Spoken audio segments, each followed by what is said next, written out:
Naminis paštetas. Kepenėlių širdelių paštetas. Nepavydim. O einam gali.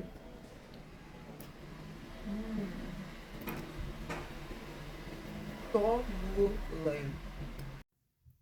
Kepenėlis ir širdelės nusivalau, išrenku visas gyslas, plėves, visko to, ko mums nereikia, labai ilgai pamirkiau vandenį, nuploviau ir apipyliau su pienu.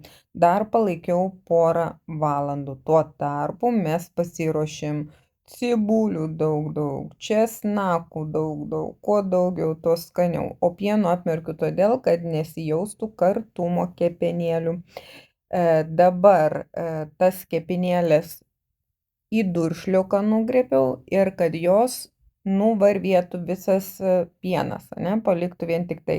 Įkaitinau keptuvę, biškį aliejaus, daug sviesto, cibuliukai, pipuriukai, lauro lapeliai, druskytė ir sudėjau kepenėlės su širdelėmis.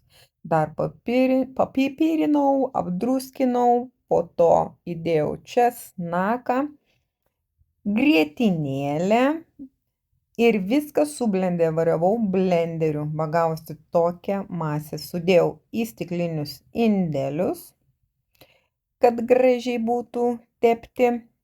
Iš tikrųjų kvepia visi namai.